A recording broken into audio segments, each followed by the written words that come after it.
Okay, I would like to welcome everyone here today at the LMS lectures. It is a great honor and big pleasure for me to welcome here today Professor Tomasello. I'm sure I do not have to give a long introduction to who Professor Tomasello is. He is one of the leading figures in evolutionary and developmental psychology, former co-director of the Max Planck Institute in Leipzig, and now professor at Duke University. Professor, thank you for accepting our invitation, and please. Yes, thank you very much. So I very much appreciate this opportunity because you know, I know some people at your university here. Can you see my screen okay? Yes. Okay, so thank you very much, and I appreciate the opportunity. And let me start with the disclaimer, which you should know, but I'm not a philosopher. And you have two people in your department who probably know what I think from a philosophical point of view better than I do in terms of integrating it in with the philosophical discussions. I'm an empirical psychologist, but I guess the reason that I do connect with philosophers is that I borrow, maybe steal, I borrow ideas from philosophers, and I'm interested in the ideas of philosophers because they are much more adapted for my purposes than are the ones in psychology. So in any case, what I'm going to do, both Corin and Stovall both have written some critiques of some of my things, and I'm not going to dig into the critiques. I'm just going to present my point of view, and then hopefully in the discussion, if these guys are here, we can discuss some of the deeper points. I'll make a couple of connections, but I guess in a general, I can say that both of them think that I over-intellectualize the process that young infants are engaged in a little bit, and I think that's a legitimate critique and one that I'll engage with a little, but not in too much depth. Okay, so I'm talking about both beliefs, how children come to understand beliefs, and reasons for belief. All right, and I'm gonna discuss them each in turn. So my account for how children come to understand beliefs is mainly the one I published in 2018, a couple of tiny twists, but this is the main thing. And it can be summarized with this sentence at the bottom of the slide here. Young children do not come to understand false beliefs by individually forming a theory or individually simulating other minds. So I think both the simulation theory and the theory are not sufficient. And I'm talking mainly about ontogeny, about development. Rather, children come to understand false beliefs through certain kinds of social and communicative interactions with others that require them to compare and coordinate their respective perspectives. I guess it's what Stovall would call discursive cognition. So I meet with one immediate issue, and that is that there are studies showing that children, and not only children, but great apes, I'm on one of the studies with great apes, they were done in Leipzig, and the issue is that people have said that they show that infants and great apes understand false beliefs. And the paradigm is this. So you see this guy here reaching, and what has happened is that he has observed somebody place an object in one of these boxes, and then he was gone, and the object got moved, and he comes back, and he's reaching. You see where that red mark is. He's reaching right down the middle. And the question is where infants and great apes will look in anticipation of where he's going to reach. And they look in anticipation that he will reach where he saw it disappear, not where it really is. And so people have said children understand that he has a false belief because they anticipate that he'll reach where he saw it disappear, not where it really is. But an alternative interpretation is that the infinite ape prediction is based on the understanding, the knowledge that people search for things where they last saw them. Now, I want to make clear that I'm not giving an explanation of a very low-level type that certain people like Celia Hayes have done.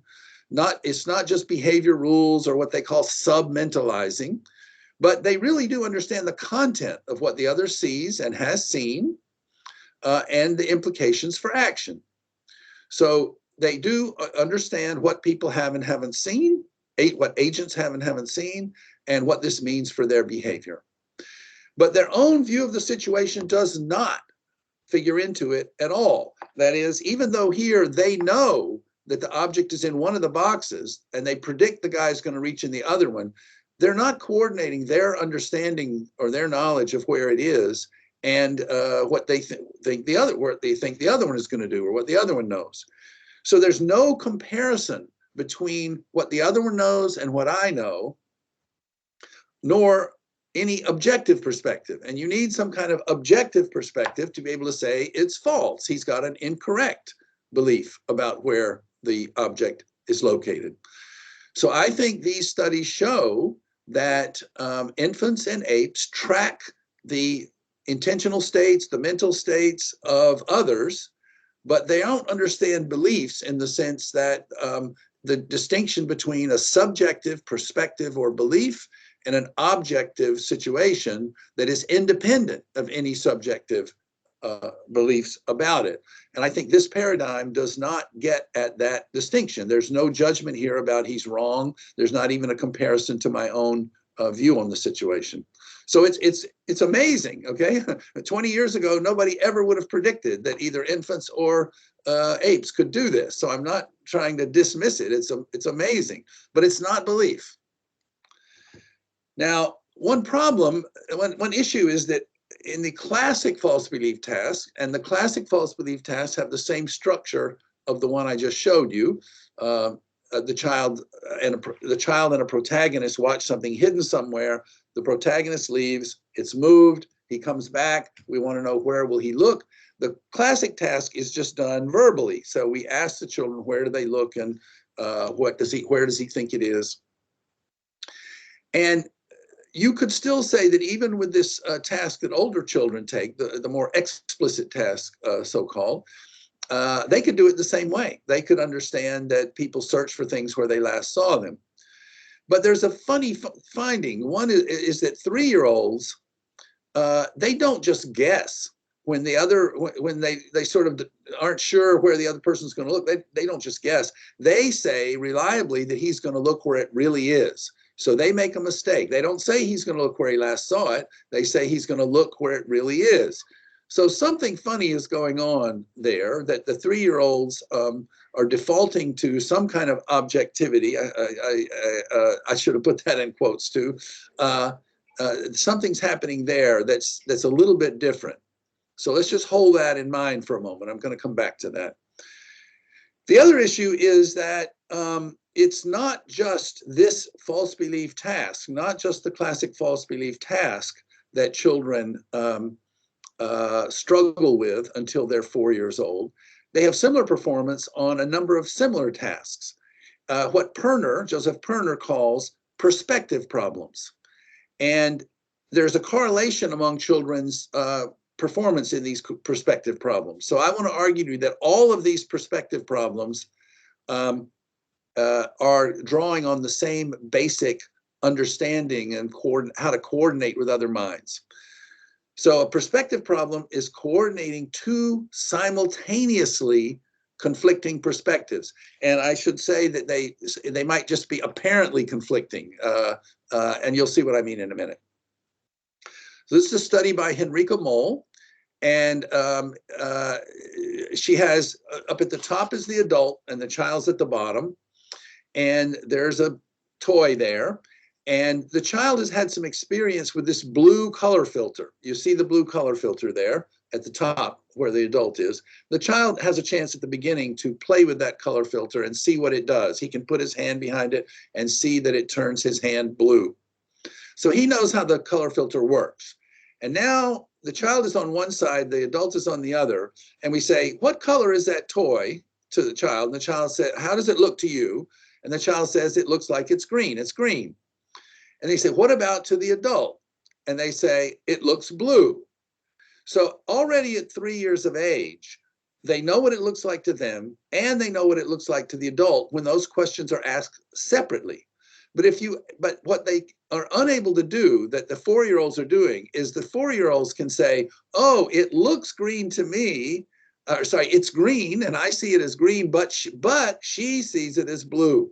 So we both see the same object as two different colors because she has a color filter.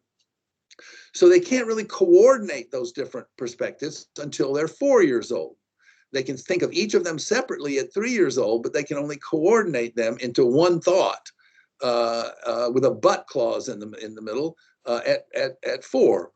Something similar here. This is the classic appearance reality task. There's a toy or an object that looks like a rock, and the child will say it's a rock. It looks like a rock. But then when they actually get to hold it, they can feel that it's a sponge. And so there are various tasks where they know that it is a sponge. And then when you ask them what it looks like, they say it looks like a rock, but they can't coordinate those into one thought saying, it looks like a rock, but it's really a sponge. It looks like a rock, but it functions as a sponge. So again, thinking of the same one and the same object as two different things, as green or blue, as a rock or a sponge, simultaneously as two different things, having two different qualities or being two different things, is something they have trouble doing. And once again, also, the 3-year-olds have trouble coordinating that an object can be two different names. In English, the distinction between a bush and a tree is you can get things that are kind of in between, as this one here is. This is more like a bush, but whatever. And 3-year-old children in the dual naming task have a very difficult time understanding that you can call it either a bush or a tree. They want it to be one thing or the other, and not it's both a bush and a tree, or this animal is both a dog and an animal. So they have trouble coordinating that one object can be two different things. Now, in the false belief task, I would say, because it has this notion of where is the object really, that you need to coordinate 3 perspectives. So we're asking ourselves, where is the ball? And the child saw it go in this one. So they saw it first go in the red box, and now it's in the brown box. So the child believes it's there. But when the person comes back in the room, she says, oh, she believes it's there. But the actual fact is, there is a fact of the matter objectively about where it really is. And if you really understand the beliefs, then you have to understand that not only is she almost certainly wrong because we saw it move, but I could potentially be wrong. I saw it go in the brown box, but maybe there's a hole in the bottom, or maybe the experimenter tricked me. I mean, this is a basic understanding on which all of science is based, is that we could be wrong. And so a mature understanding of belief has my perspective or belief, your perspective or belief, and neither one of them is automatically identical to the actual objective situation. So in false belief, to really understand what's going on, you need to have in mind 3 different perspectives at the same time and have them coordinated. She believes it's there, but she has bad evidence. She didn't see it move. I believe it's here. I have good evidence. I saw it put in there, but both of us could be wrong. So the idea is that 3-year-olds begin to experience these 4 perspective problems. Before, a 2-year-old wouldn't even experience them as problems. They wouldn't even experience a conflict.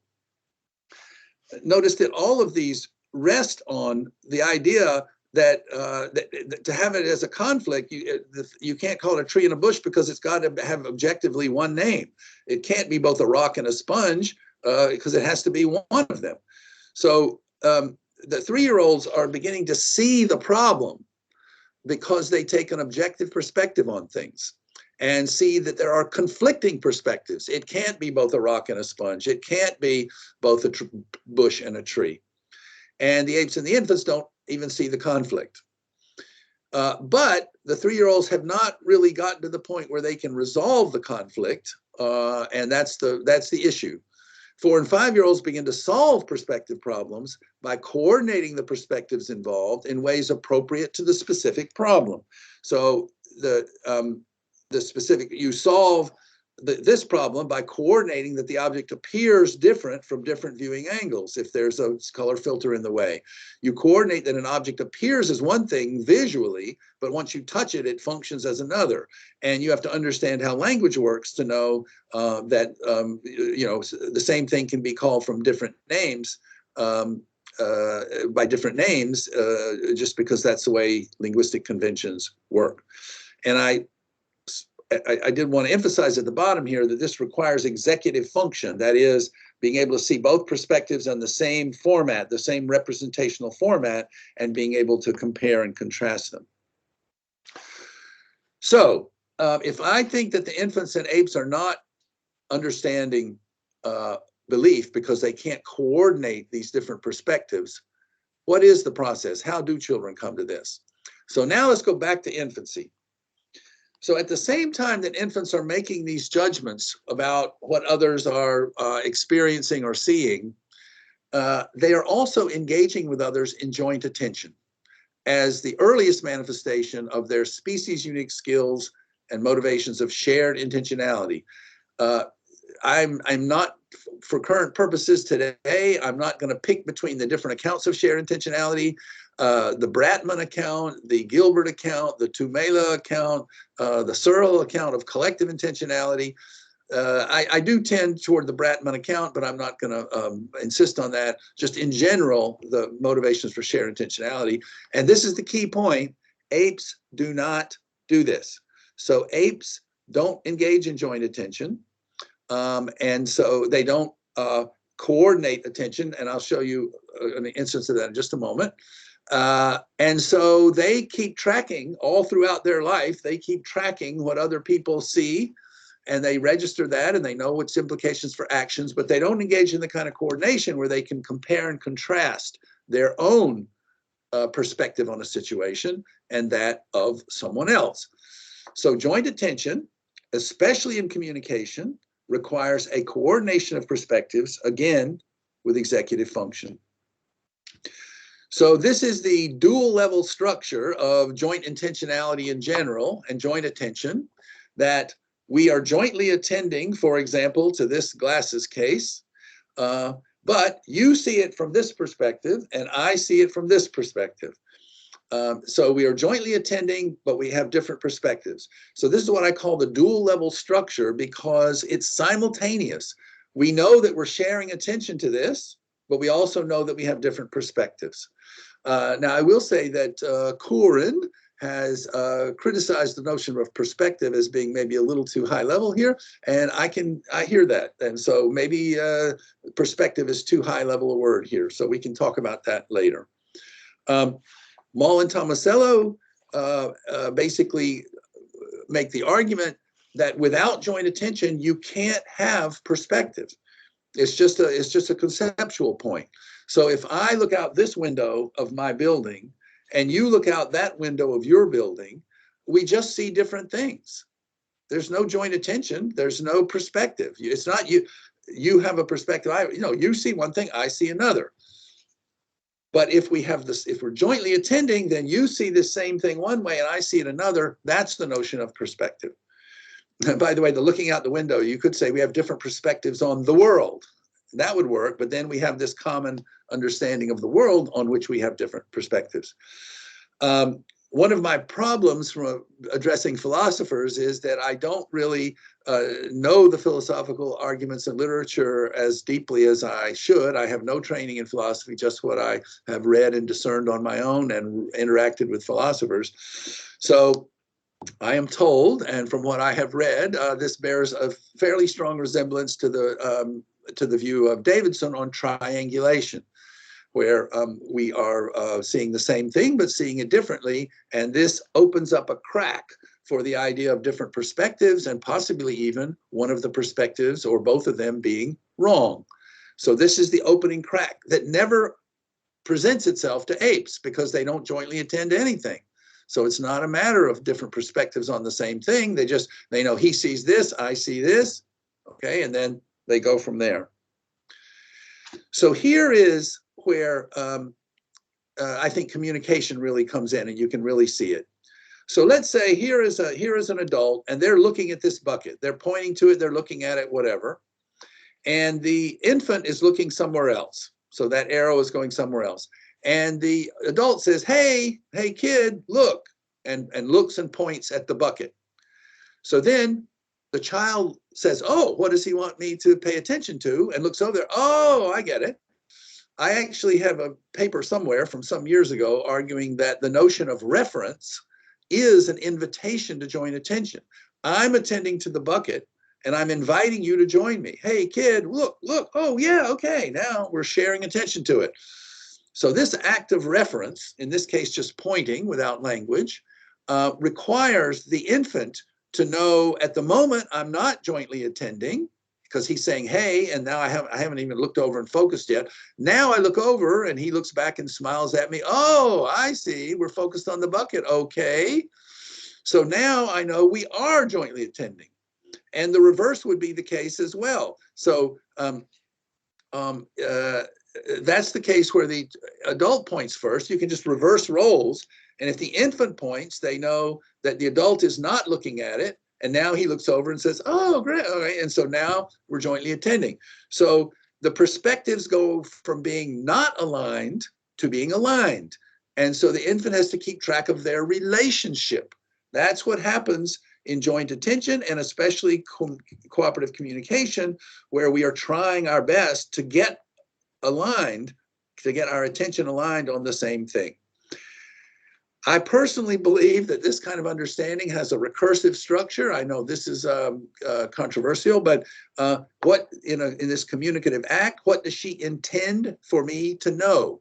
Now, again, here's a case where I get in trouble with philosophers. By know, I don't mean justified true belief. I don't mean propositional knowledge.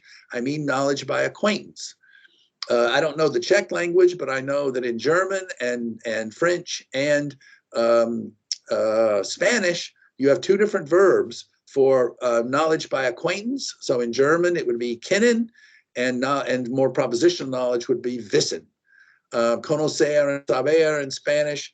All right, so what I mean is, what does she intend for me to be acquainted with? What does she intend for me to know? And that's an embedding of one mental state in another. And I think that apes don't do that either. And this mental coordination, this is an example of mental coordination beyond simply mind reading. You could say mind reading is a prerequisite. I have to know where the other guy is attending, but it's not sufficient because we have to coordinate them. Now, Carlo Madigan and I, he is a philosopher now based in Paris, and he was a postdoc in our department, and he educated me a bit on some of the philosophical things. And he came up with the phrase joint attention to mental content. And this is the idea that I actually had done some things on this before, but hadn't thought about it in the right way, which is that a discourse, a conversation, we have a joint topic. So let's say we're going to talk about, COVID-19. So the content of our, the topic of our discussion is COVID-19. And then you make a comment about it. You tell me how it's going in the Czech Republic, and I tell you how it's going in America, and I tell you that my sister got it, and you tell me that whatever. So this is the same structure as joint attention, but the joint attention is now not to concrete objects. The joint attention is to some semantic content, COVID-19. All right, so this is our, this structure. Carl came up with the term joint attention to mental content to illustrate, to emphasize the continuity. A special version of this is when we have a joint topic, COVID-19, and you assert a proposition. You say COVID-19 does not kill people, right? And I say, you're wrong. COVID-19 does kill people. So you've asserted a proposition, a truth-bearing proposition, and I have disagreed with you. So again, we have a joint topic, and what we are discussing is your assertion. We are not discussing COVID-19 exactly. We're discussing your assertion that COVID-19 does not kill people. And you think it's true, that's your propositional attitude, and I think it's false, and that's my propositional attitude. And so once we are here, we're discussing topics like we could discuss trees or cats or whatever we could discuss. Here we're discussing a proposition. Okay, and you have your attitude toward it. You think it's true, and I have my attitude toward it. I think it's false. So once children start engaging with one another in joint attention to mental content, and some of that mental content is assertions, then we start seeing that only one of us can be right. And now the door is really cracked open for the idea of something independent of either of our perspectives or beliefs. And that's the objective perspective which we construct during childhood. So what's the evidence for the view I just presented you? I would say that in the literature on false belief, there are two recurrent findings that are extremely robust. There are probably a dozen studies of each type. And one is that there's a strong correlation with language. There's a correlation in children's abilities. The children who have more advanced language abilities get to false belief faster. But much more convincing is we have deaf children who either have almost no conventional language. So as you probably know, most deaf children are born to hearing parents. And if they live out in the countryside, away from educational facilities, those children are quite late in acquiring a sign language. They don't get exposed to it until later. And so there are a number of studies looking at those children's understanding of false beliefs, and they are extremely delayed in false belief if they don't have any conventional language.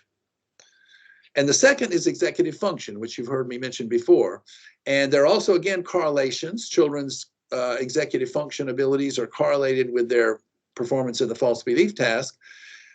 But there are also even experiments, in this case with executive function interference. They have children doing false belief tasks while they interfere with their executive function. They have to count backwards by threes or something that's really taxing on your executive function, and children start stumbling in the false belief task. But there are a lot of aspects of language and a lot of aspects of executive function. And so what is the actual correlation? So in the language, we have an experiment already from 15, 16, 17 years ago. But I'm simplifying here because it actually has 4 conditions. But there's a pretest, and we find only children who don't yet understand false belief. And some of them just have a control condition. They play with objects like the rock and the sponge, deceptive objects we call them, the rock and the sponge, or the an eraser that looks like a bar of chocolate. And in one of the experimental conditions, they engage in perspective shifting discourse about those deceptive objects. What does it look like? No, it's not that. It's not chocolate bar. It's really an eraser. It's not a rock. It's really a sponge. So they have discussion about the deceptive objects. And what we find is that in the post-test, the children who just play with these deceptive objects don't come to any new understanding of false belief. And the children who engage with experimenters, this is 4 sessions over a 2-week period. They engage in this kind of perspective shifting discourse, they get improvement in their false belief understanding.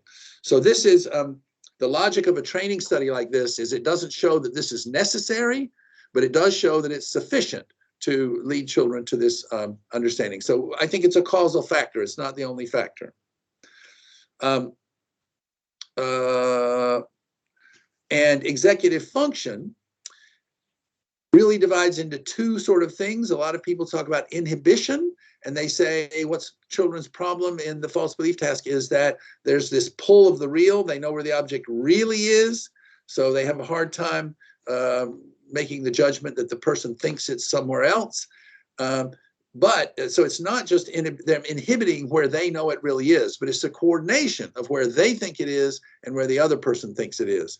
And there are several meta-analyses and studies showing that it's really this kind of, the term here is response conflict executive function. So not just inhibition, but response conflict, which I would say is coordination. To overcome the response conflict, you have to coordinate the different perspectives.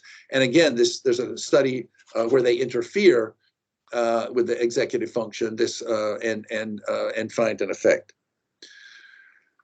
Okay, so the evolutionary speculation, because I'm interested in apes and I'm interested in how humans differentiated themselves from other apes.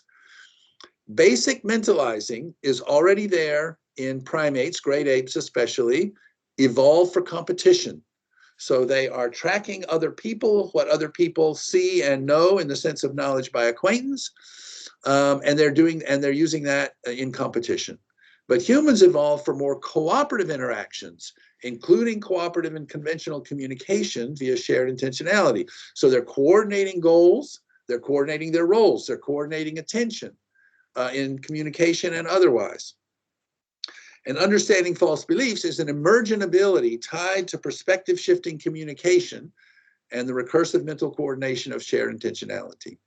Okay, so we have an evolutionary speculation here, and it's tied, as I am wont to do, to the ontogenetic sequence, showing what children have to do to get there. And so anyway, that's my general account of children's coming to understand beliefs. It involves virtually nobody really has focused on this coordination aspect. Everybody wants to know, is it a theory or is it simulation?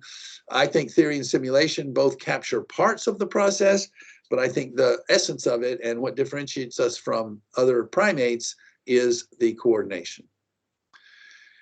Okay, so now let me talk about some things we've done, reasons for beliefs. And here is another place where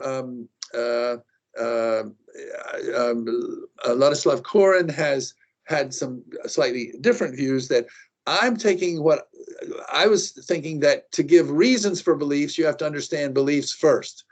And he has a view that perhaps engaging in reason giving about actual utterances, about propositions, might actually lead you to understand beliefs. But I'm going to leave that aside for the moment. And I'm going to say that at about the same time they're understanding beliefs, they start ending up giving reasons for beliefs.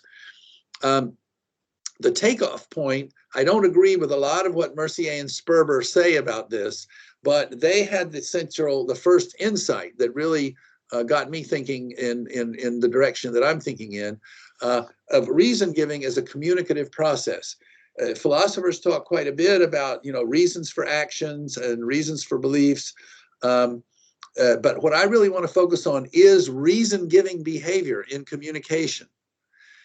I think me reflecting on what my reasons are for doing something is derivative of that. I think the initial thing is giving reason giving in communication. And so in a couple of places, I have proposed that young children do not come to give reasons for beliefs and evaluate reasons for beliefs individually. That is, they don't just think about the validity of their own beliefs, just children don't just by themselves. We adults might do that, but that's an internalization of the process, of the social process. So rather, children come to these skills through cooperative decision-making in interaction with others. What should we do? Should we do this? Should we do that?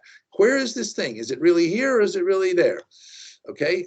Cooperative decision-making in interaction with others, requiring them to compare and coordinate their beliefs with others and to find beliefs that they share in common ground to establish reasons. So one of the things I'm going to argue is that what reasons really are, they are typically statements of fact which connect to something we both believe to be true.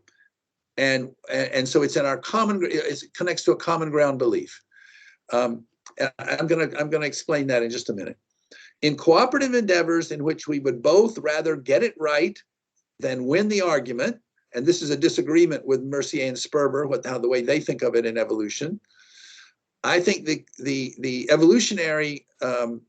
evolution of reason-giving behavior is in cooperative endeavors in which we would both rather get it right than win the argument. We're trying to find an antelope because we want to have it for dinner tonight, and we need to hunt together to get it together. So we really want to get it right. And so I might think it went this way, and you think it went that way. But if you have a better reason than I do for thinking it went this way, then I'm going to go with you because I'm hungry. Right? So we both submit to reason, that is the best reason, because it's better to lose the argument and reach the goal than to win the argument and fail. So the evolutionary context is shared decision making. Now, the classic account of Toolman, Stephen Toolman, I modified his terminology, but the classic terminology of Toolman on argumentation is the following. We start with a proposal. This is the best path to take, I say. And why? Because I see some smoke down this path. Okay, now sorry, I all of a sudden changed examples in the middle. Let's say we're lost, okay, and we're lost and we're trying to get unlost. We're trying to find ourselves here. This is the best path to take. Why? I'm giving you a fact. I see smoke down this path, okay? So why is that a good reason? Well, it relies on what Toolman calls a warrant, or a premise. Smoke means there's people, and we're lost, and we need people to help us. But notice that I don't have to say that. It's in our common ground. I see smoke down this path. Now, maybe I made a mistake, and it's not in our common ground. You say, well, why is smoke important? And I say, well, because smoke means there must be people. But I'm assuming you know that. So it's a good reason. If it's a good reason, if I say I see smoke down the path and you say, oh, okay, and we both go down the path, that means it was a good reason. It convinced you. All right. That means you share with me that smoke means people and that we're lost and we need people. And those are shared assumptions that don't need to be spoken, but that make it a reason. If we don't share those, then if you don't share that smoke means people and we're lost and we need people, then I see smoke down this path and you say, so what? Whoops, sorry.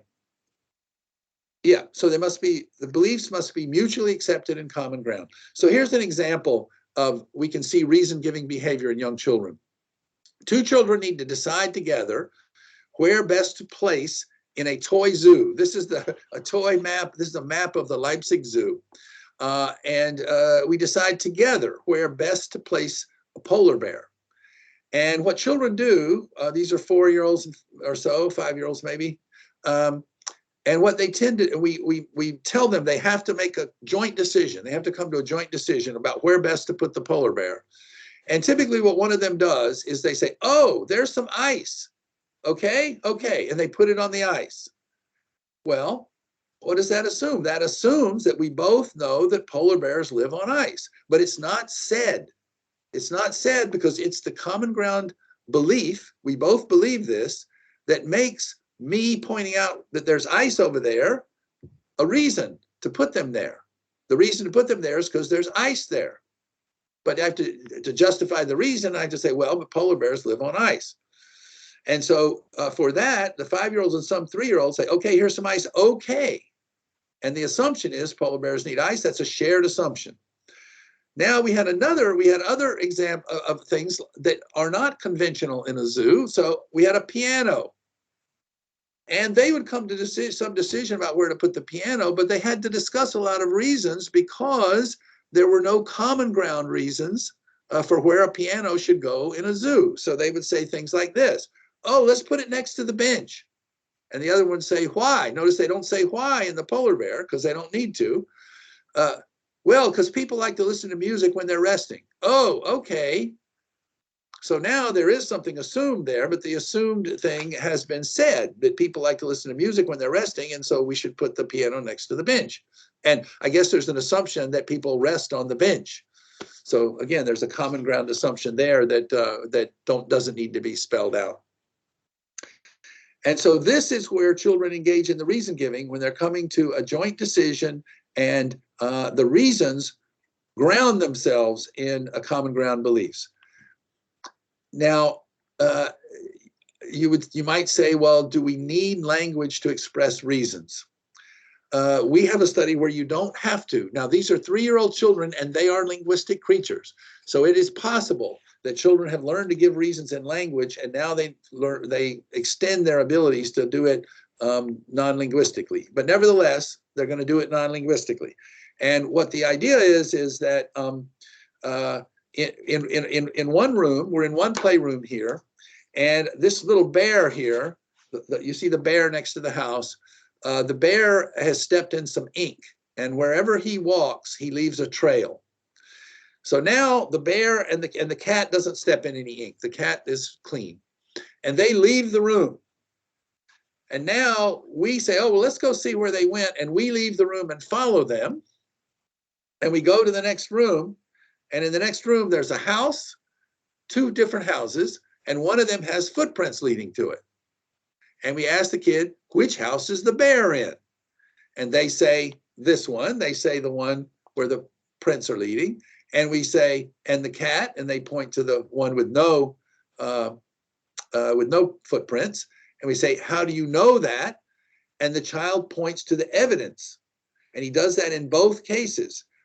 Sometimes they say something, but a lot of times they don't. They just point to it. And even when you say, where did the cat go? They still point to the footprints, even though the footprints are left by the bear. They say, well, if the bear went there, the cat must have gone there. I guess we told them one of them went in one house and one went in the other. I left out that instruction. Sorry.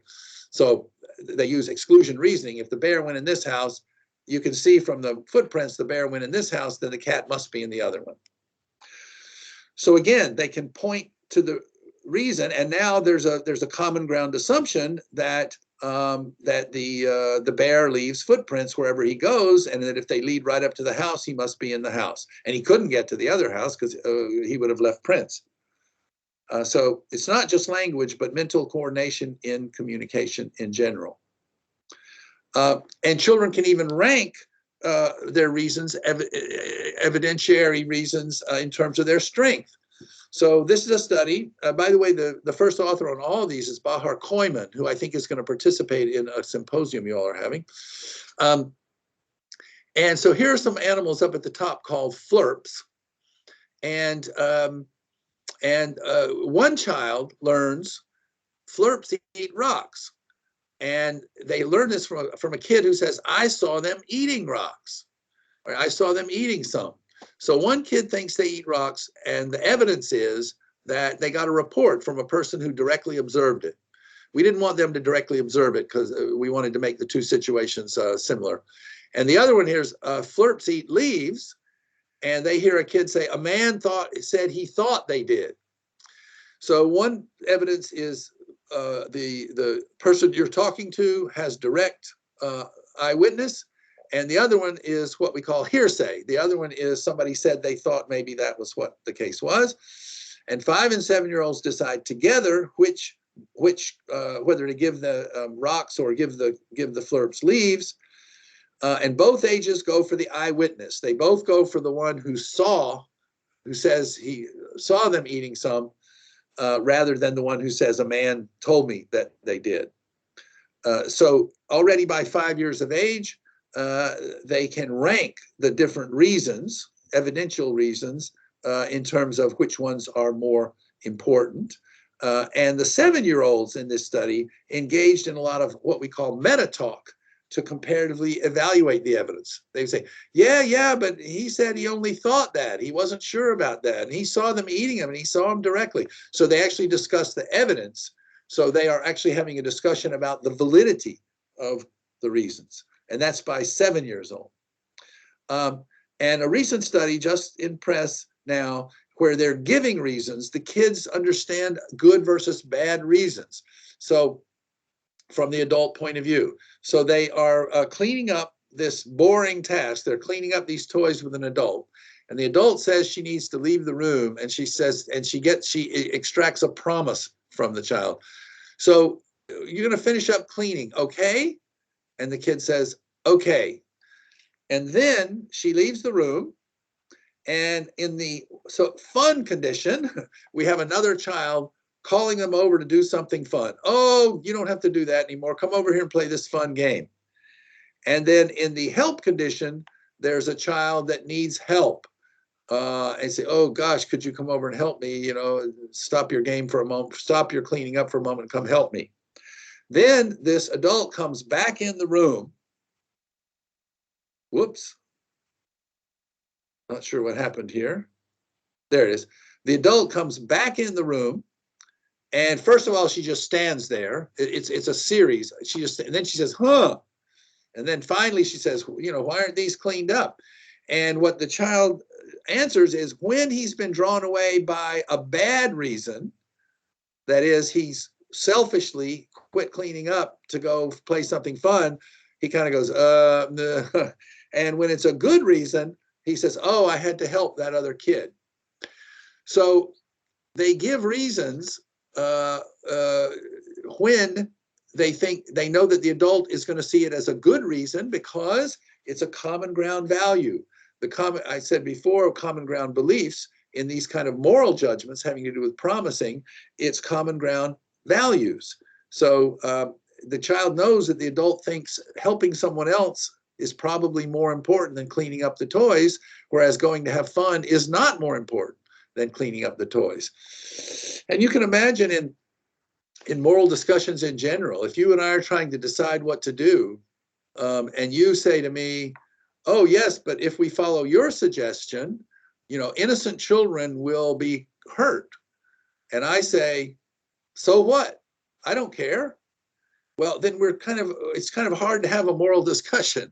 The moral discussion assumes certain common ground values.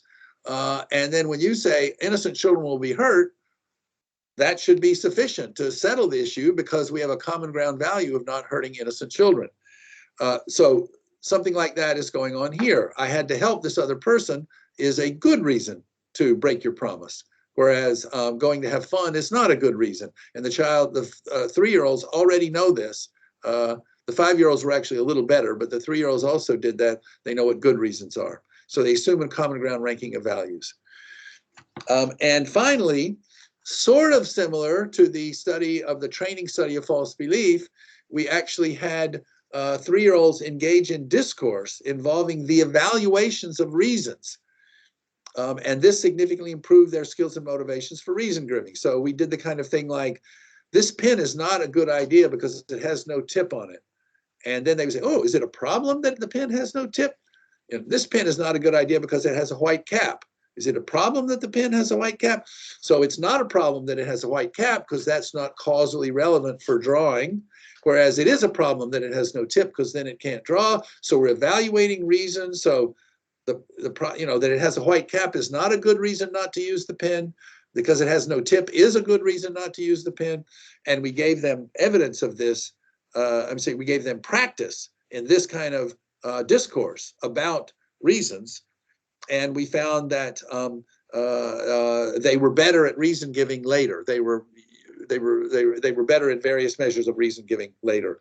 And in another study, we found they do this more with peers than with adults.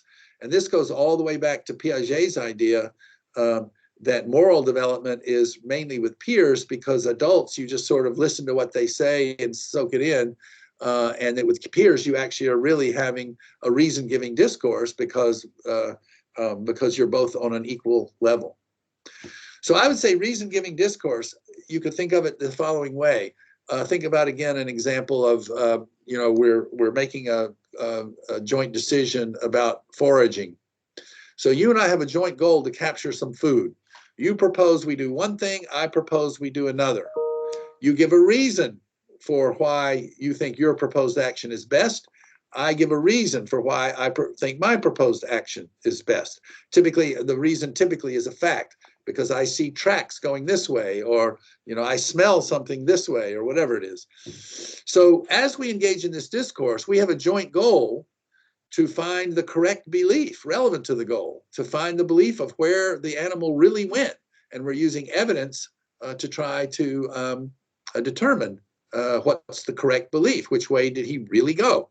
And again, I give a reason for my belief. So I say, well, you know, I see some tracks going this way. And you say, ah, yes, but those aren't antelope tracks. Those are some other kind of tracks of some animal that we don't want. And so we go back and forth about whether it's a good belief or a bad belief, a good proposal or a bad proposal. And same with yours. And again, those will ground out in common ground beliefs and values. So, you know, I say there's some deer tracks going this way, and you say, oh, yes, but they're old. They're from yesterday. And I say, no, they're not. They just look like they're old because it's a sunny day this morning and they dried out quickly. So we have this discourse about our beliefs and our reasons for our beliefs, and the discussion's not over. We don't come to a consensus until one of the proposals is grounded by facts in common ground beliefs and values. And the grounded is typically either logically or causally, one or the two. An ontogenetic speculation is that children internalize the discourse process, this discourse process here, of going back and forth about, I think this because this, you think that because that, and we come to some consensus that children internalize these discourse processes and use reasons for themselves in their own deliberative decision-making at some point, school age, let's say. So that's what we adults do. I think, well, what if I did this? Oh, okay, wait a minute. The reason for that is not really good. That's not a good reason. And so that kind of deliberative decision-making starts out in interaction with others. I've always used as a kind of a thought experiment, a Gedanken experiment for that helps me think about these things sometimes is, what about a child raised on a desert island with no other interaction with other creatures, with no other humans? So raised as completely isolated. The proposal here would be that those children would not engage in kind of explicit deliberative discourse. I mean, they wouldn't learn a language to start with, so that would be a problem. But in any case, they wouldn't go back and forth about thinking about, I could do this, and here's a good reason for doing this, or I could do that, and here's a good reason for doing that. They wouldn't engage in that kind of thinking and deliberation if they hadn't gone through the social process first. So I guess I can wrap this all up with my general conclusions that to understand beliefs and reasons for beliefs, simple mind reading is not enough. What is required is the coordination of perspectives among social partners around a common focus, a common reality, or common beliefs as expressed in language in cooperative communication. And I have, again, as I alluded to before, I've presented this as a sequence of they first have to understand beliefs and then they have discourse about beliefs. But it is possible, as Corin has said in his book, that somehow the justification process with reasons is actually part of the process of constructing the notion of belief, that we give reasons for statements, not necessarily for beliefs per se. So in any case, that would be an interesting potential discussion point. Okay, so that's it. Thank you for the lecture. So we have more than half an hour for discussion. Anyone interested in asking a question, please raise your hand. And also, before we start the discussion, I would like to say that we have a group of students gathered at one place, so I use my authority, and if they want to ask a question and there will be a lot of questions, I will give them a priority. But for now, we start with the questions that we have. And László Koreny is the first one to ask. Hello, Mike. Here is László. Thanks a lot for your interesting lecture. So let me ask one or two questions. First, you mentioned at the end of the lecture studies that indicate that already 3 years old do have some understanding of reasons, and I agree. At the same time, your own theory seems to suggest that kids are supposed to understand false beliefs a bit later. That is when they pass classical false belief task. So isn't this actually kind of support for my own view that false belief understanding co-develops hand in hand with reason understanding from implicit to more self-conscious understanding? That's the first question. And the second one. I alluded to that because I read that of yours, only in the last few months after I've written all my papers.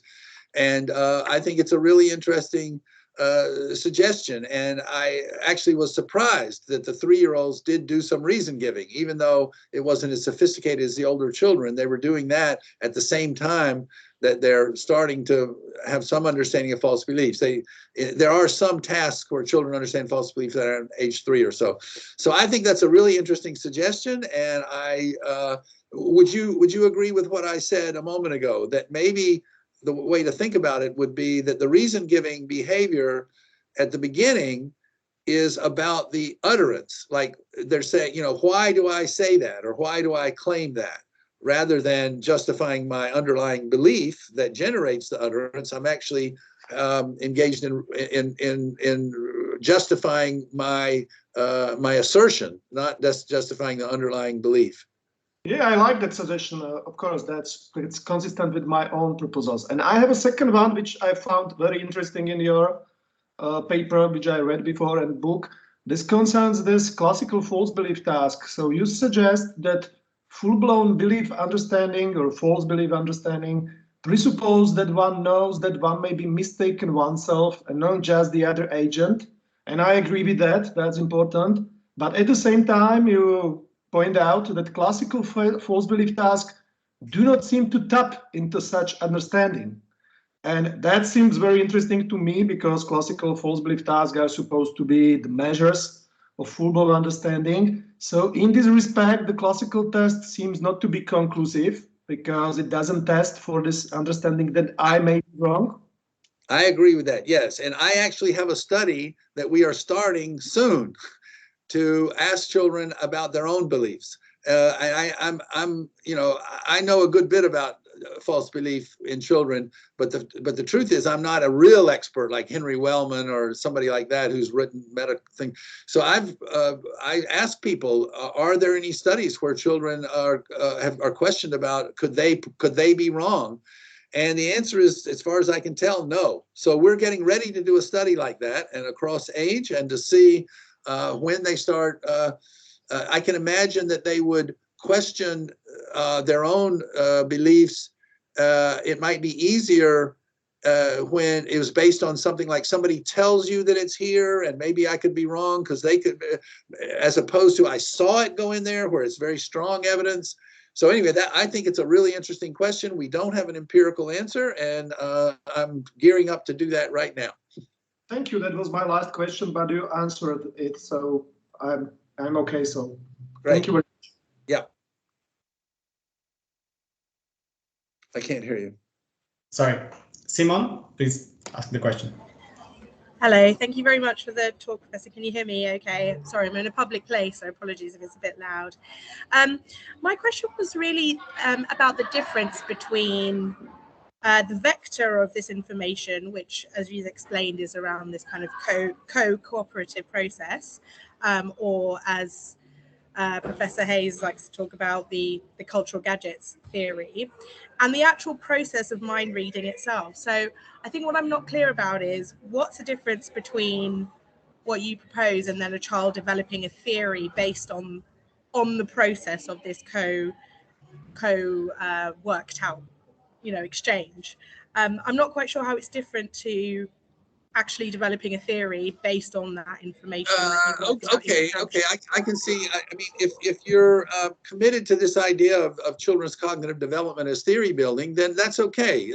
But I would say that the evidence on which it's based is this evidence of the co-construction process. And I see that here's somebody who claims something and then it turns out they're wrong, or I claim something and it turns out, and we're trying to coordinate them.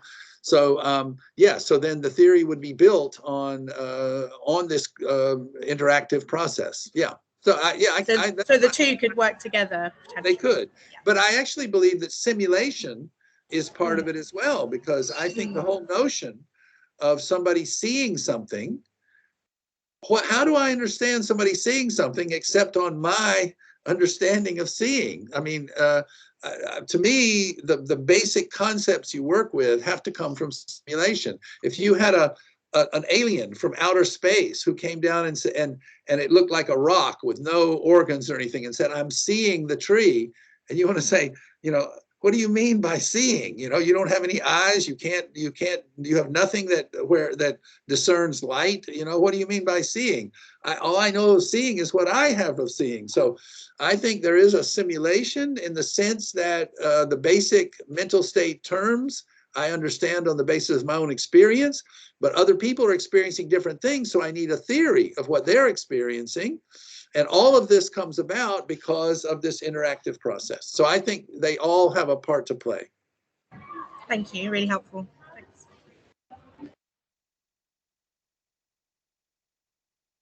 Michael, go ahead. Hi, thanks. I was just wondering about... I can't hear you very well. You seem to be very low. Is that better? Can other people hear him? Is that any... Can you hear me? Not very well. Not very much. Ah, okay. Maybe. Oh, well, I can just go ahead and sorry. speak. Yeah, I don't know if there's something wrong with my computer, but I was just wondering about your what you were saying about coordination and the dual level structure of joint attention, and I was wondering how you were thinking of the kind of format of that, whether that is something, because at one point you talked about a kind of recursive thinking, and yes, that makes me think about something that does sound to me a little bit like theory of mind, because I think of that as being kind of recursive thinking. But there are other times where you kind of suggested maybe it was kind of having an objective type of perspective on something, and I was wondering whether there was something missing there, where there's also a sense of a kind of we together, whether you, I think some people call that a mode account, and I was just wondering which one you kind of lean towards, or whether you feel that they're all involved. Or I would say that you know, I have used the term we intentionality for shared intentionality exactly, and the dual level structure has the we on the top, and then it has the individual thing. So I might have emphasized one or the other, but it's the dual level and it's simultaneous, right? So we are jointly attending, or we are having a discussion about this thing. But you see it that way and I see it that way. So I'm coordinating the two things around the common topic. And then at some point, and this, you know, I don't think we have a great account of it, but at some point, and this is where Ladislav has his own theory, and maybe the reason giving is part of it, that somehow we come to the generalization that you know, he could be wrong, I could be wrong, somehow that there is this external situation, objective situation, that no subjective perspective can claim, you know, somehow kind of priority for. I think what children get, now the evolutionary question and the developmental question are different here. Children get a lot of this normative talk. They say, oh, this is the way things work, and this is how it goes, and this is what you should do, and you shouldn't do this, and you ought to do this. And so they get a lot of talk about this kind of objective world. Something is objectively right and wrong. Something's objectively correct or incorrect. Now, that doesn't explain how humans evolved to think that way, but children are getting a lot of talk like that. So I think this probably facilitates. I mean, you know, you can talk like that to your dog and your dog won't come to an understanding of belief. So I don't think that the talk does it. But if children already have some inclinations in that direction, all that objective normative talk can also contribute to their idea of this, you know, objective world outside of independent, outside of, you know, the sort of individual perspectives. But that is a big open question, I would say. And Corin's book is pretty good on that, by the way. So we have a question from the students group. Hansa, go ahead.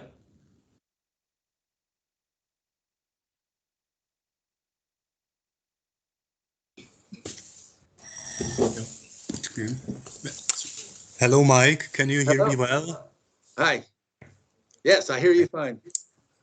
So I am from slightly different background, philosophical anthropology, but I know that your research, at least in the views of some philosophical anthropologists like Joachim Fischer, is also connected to this field, and you were given Helmut Plessner Prize some years ago. So I would like to ask you, like, in your opinion, do you feel that your general theory about evolution is more linked to some ideas of philosophical anthropology like Sonderstellung des Menschen, or do you feel more like, I don't know, let's say neo-Darwinian theorist about ontogeny of humans? And I have one more related question afterwards. I would just say that when I look at people like Plessner and people like that, and I don't read German, so I don't really know it that well. A lot of it's not translated, but they were writing at a time before we understood cooperation in evolution, is what I would say. So they're much more individualistic than I think you need to be. So they're not as helpful on this dimension of coordination and cooperation and shared intentionality. That people hadn't started thinking like that by then. So yes, I'm a general,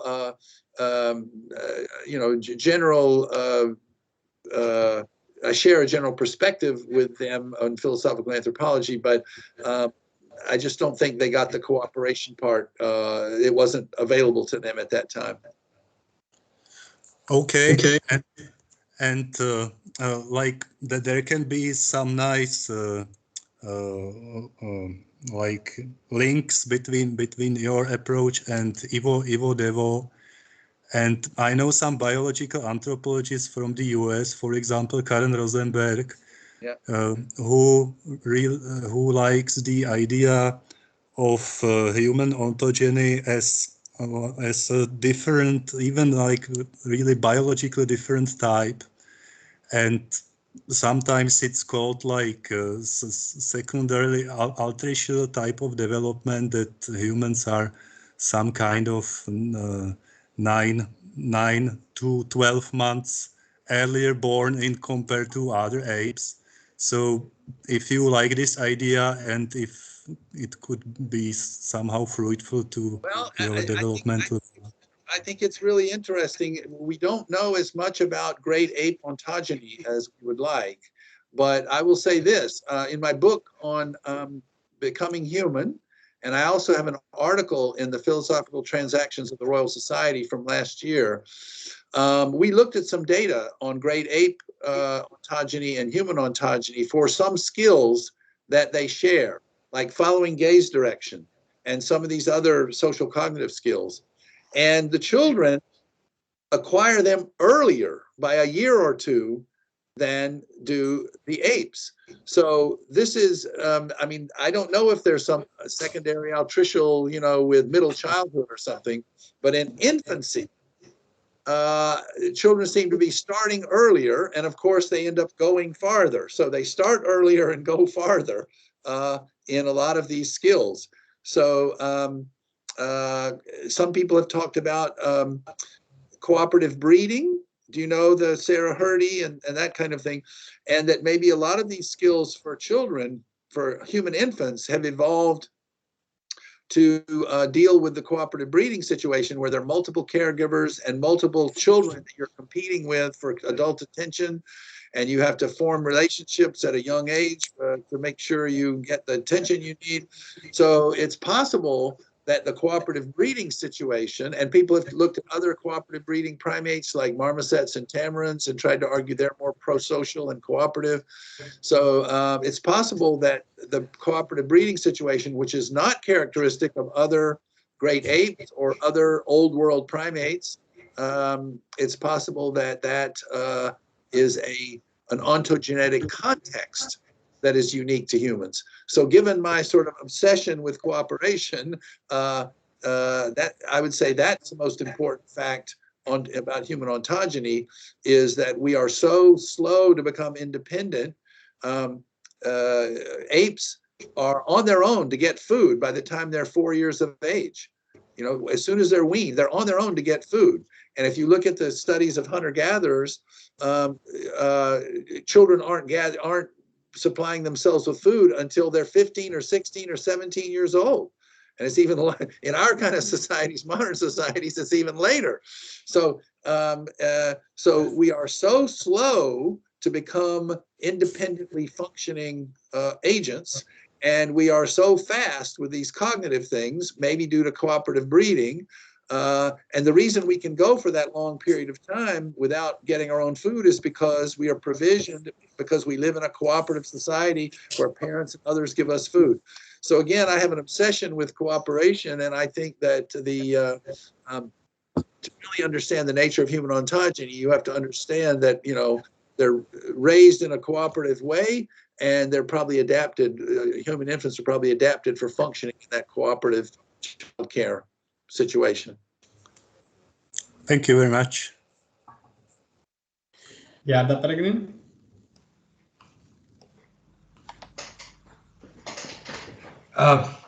Okay, thank you very much for your talk. I think I'm very much sympathetic with your, as it were, interactional account of beliefs and reasons, but I would like to ask about a concept you mentioned and which puzzles me, and that's the concept of joint attention on mental content. Because when there is a mental content targeting a physical object like a tree or whatever, then it's relatively transparent. It's a matter of coordination of perception and so on and so on.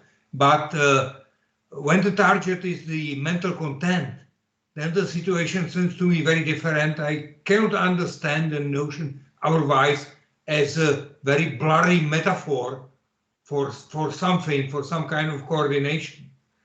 Okay, I think one of the reasons that my collaborator chose the term mental content is because I should be more specific.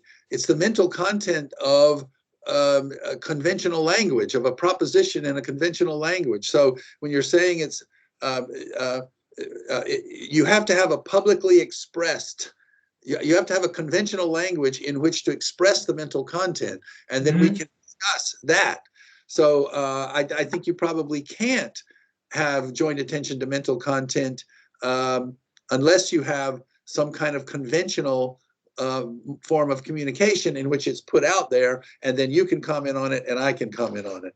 So that would be my, that would bridge the gap for me, would be that, and that was something that I said to Ladislav also, is that maybe some of this is happening on the level of we're treating utterances. Maybe we could say joint attention to the meaning of your utterance or something rather than mental content. Maybe we get started by having joint attention to your utterance and its communicative import, and somehow we dig deeper to the beliefs underlying it and stuff at some point. Oh, thank you. That's helpful. Okay. John Gardhoff, go ahead. Yes, thank you very much. And thanks very much for the presentation. I very much appreciate it. I wanted to ask about, like when you were interpreting the experiments and talking about when children begin to attribute beliefs to others, you moved pretty quickly to a mature conception of belief. And I was worried about that because after all, like a mature conception of perception would involve an accuracy inaccuracy distinction or something that would require some conception of objectivity and so forth. And so whether a child or animal is attributing a certain kind of mental state to others around them can be, you know, whether they attribute perceptions and then whether they attribute beliefs could be distinguished from whether they're attributing in a mature way perceptions to others or in a mature way beliefs to others. And again, I don't mean this as any kind of objection to anything you said, but I was just wondering if you wanted to add to what you said by saying more, if you'd like, about what you think the sort of minimal conditions for attributing beliefs to others are rather than the mature conditions. Well, I mean, one of the, the minimal condition is that a belief is, I guess it's common in analytic philosophy to call it an attitude, a propositional attitude, right? And that's because, I mean, John Searle will say, his dog Ludwig believes the cat is up the tree. And he says that's a perfectly fine way to talk. And it is, because I'm attributing the belief to the dog because I have a concept of belief. But the dog doesn't know he could be wrong. Okay, so the dog doesn't have a concept of a belief. He doesn't understand himself to have a belief about it. So I would say minimally, there has to be some reflective capacity that is an attitude on a representation. And the dog has a picture of the cat up the tree. All right, so he has a representation of the cat up the tree, but he doesn't have the attitude that it might be wrong. Or if he understands another dog running around, he may think the other dog has a picture of a cat in his head. Well, probably dogs don't, but let's say chimps.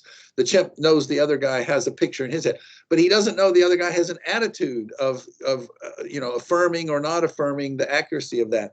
So I think you only get to beliefs. Maybe this is still too high level for you, but I think otherwise we should just talk about others anticipating things or representing things. But believing has this attitudinal component to it. And if you don't have that, you don't have it totally. And I guess you're looking for something in between. And I mean, Davidson actually says somewhere, we don't have the vocabulary for these in-between states. Our language it's hard to come with vocabulary. But I think it's possible, what I just said before, that the transition would be we're having a discussion about your utterance, your proposition. You say the cat is on the mat, and I'm saying no, the cat is not on the mat. And my colleague Carl O'Madigan, who I wrote the paper with in Joint Intentional Content, he would say, no, that's not joint intention mental content. You said the cat is on the mat. I say the cat is not on the mat. That's about the world. But when you say the cat is on the mat and I say you're wrong, that proposition is false. Now it's about mental content. Our topic is what the belief that you're expressing in your utterance, not about the reference of your utterance. So maybe that's some kind of a transition point where we have some kind of mental coordination about the state of the world that you're stating in your utterance. The cat is on the mat. No, the cat's not on the mat. Versus we're discussing your belief qua belief. And I say, no, you're wrong. That's not correct. So I don't know if that's some kind of transition, but it's the best I can do, I guess. And that's different from what I don't have a settled view about this. So, but I'm just wondering, like, someone might say, well, then why are we attributing, representations of representational or intentional or perceptual states, where such a contrast isn't being drawn in the cognition of the animal, rather than interpreting their sensitivity to what the other animal sees to a kind of behavioral response to a distal phenomenon that we know could only exist if the creature had perceptual states, but maybe inside the cognition of the ape, they're not representing it as a representational state. That's exactly right. And I think when Searle says his dog believes the cat is up the tree, that's us. That's our external representation. I mean, our understanding from outside the dog. But we say that all the time. I mean, that they have beliefs. And that's where Davidson, I believe, was pretty good about that, saying, no, we're talking about, does a dog have a concept of belief? And that means another level. So no, I like to take the organism's point of view and say what can what they are working with. And I would say apes are working with some kind of a notion of epistemic connection, perception. I'm sometimes to avoid all the baggage that goes along with particular mental state terms. I want to be like Charles Peirce and invent a new term. So I want to say they cognize and they understand that others cognize, because cognize doesn't carry on a lot of baggage with it. And then I don't have to say whether it's a belief, they believe it or they know it or they perceive it or they attend to it. So anyway, they know there's some epistemic connection that others have between things, but they don't understand that as a belief that might or might not match an objective situation. That's the way I would say it. Yeah, thanks very much.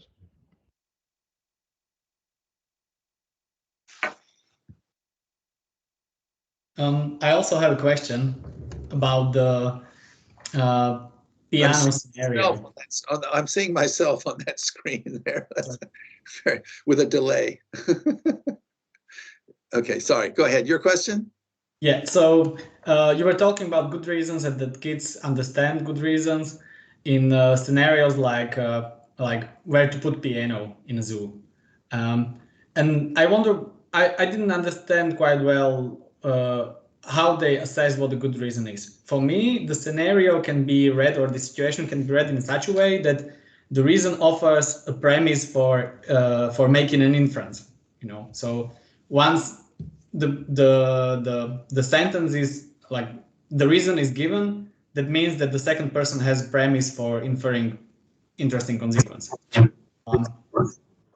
Yes, I mean, you're saying, the reason, when you give a reason, then that can act as a premise to go further at all. And that's absolutely true. I was looking at the other direction. What makes it a reason to start with? And what makes it a reason to start with is that it connects to some common ground belief that we have. And then it acts as a reason. So if you say, we should go in this direction because I see some tracks, and I say those aren't tracks, they're something else, then we didn't meet common ground. I don't accept your reason because I don't share the common ground belief that those are deer tracks or whatever.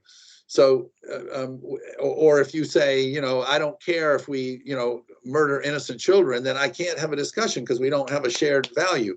So I was looking in the other direction, but you're absolutely right that once we have established a reason, it sets a premise for Brandomian further inferences. Yeah. Okay. I would say that the second step is more important in communication, but okay, I also understand that the idea is that once we establish common ground, then this machinery can work. Yeah, and no, I mean, I know the sort of conceptual role semantics and stuff, and all of that is based on the kind of inferences that these reasons license. But again, when children are just starting, I'm really mostly interested in, what do they understand a reason to be? And I actually don't know a lot of the literature on reason giving. I mean, I know that philosophers use reason so commonly and so widely. Tim Scanlon starts off his book on morality with reasons, and we've got everybody navigating in the space of reasons and all that. So I think maybe I don't have the historical philosophical background to understand all the different ways people have used reasons, but that's why I said I want to restrict myself to the actual reason giving, making it explicit by giving the reason out there, and that maybe restricts things to something where I don't have to get quite so where I don't, my own background knowledge doesn't get in the way. And usually reason giving, when we look at what children do, it's almost always the statement of a fact. And I don't know, maybe you can enlighten me on that, but whenever they're having some kind of a joint discussion, they want to say they think this, and they say because, and then they state a fact about the world, because bears need ice, or because people want to listen to the piano when they're resting, or they state a fact about the world, and it only serves as a reason if we accept that as a fact, and we only accept it as a fact if it somehow is a logical or a causal consequence of something we both already believe. Okay, thanks. The question from the students group again.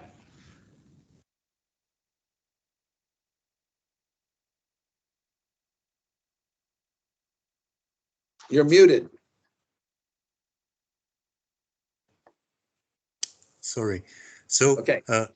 once more, I would like to ask you about some phylogeny and ontogeny. So, as I know, you are saying that the ability of joint attention is basically genetically wired into humans.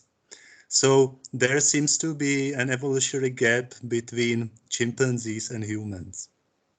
Or would I don't know if like you prefer to talk about some continuous processes in evolution or in, and the second question is related to your article written together with Joseph Cole, I think, and where you are saying that there might be, let's say, similar faculties with dogs, which are phylogenetically really quite more distant than apes. So how would you make? Okay, so whether you're talking about a continuity or discontinuity is mainly about your level of detail. So if you're talking about joint attention, I think that it's quite continuous, and our group is the one that really discovered experimentally that apes understand that others see things.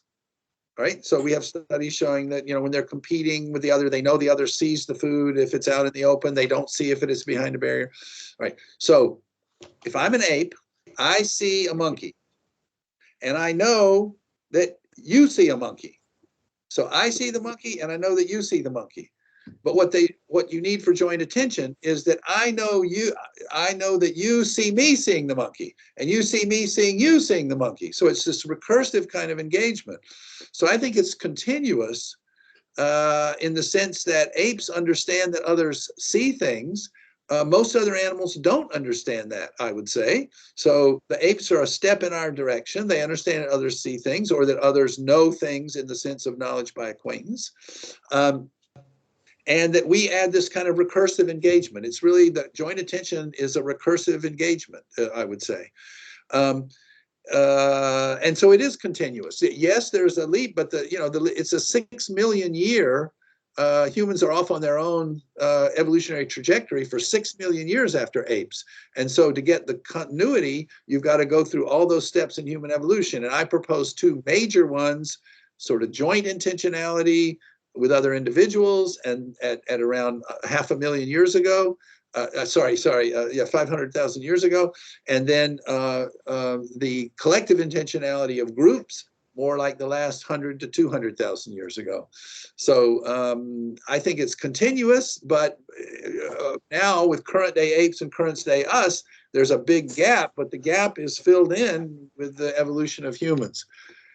Dogs are this other case. Dogs are the case of parallel evolution. They're from a very different taxa, but they are adapted for functioning in human culture. Dogs have been domesticated to cooperatively hunt with humans and to help them in herding. Hunting and herding are the two functions. And so dogs can communicate with humans in various ways, more so than apes. So it's not like, this latter, but that the dogs have adapted to a similar environment to us, in this cooperative environment of human culture. So they can actually do some things that apes can't in communicating with humans. But interestingly, and this is extremely important if you're trying to think about dogs' abilities, dogs don't do these things with other dogs. Dogs only do them with humans. So they're not part of the normal evolutionary process of social animals interacting with others in their group and of their species. This is interspecies skills for communicating and interacting with the human species. And they have been genetically selected through domestication to do this in special ways. Okay, thank you.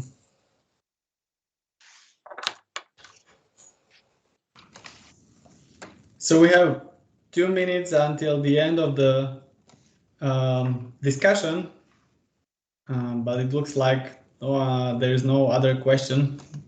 So we might have time for one short. But if there are no questions, then I would like to thank you, Professor Tomasello, for accepting our invitation. It was a pleasure to have you here. Thank you very much. I appreciate it.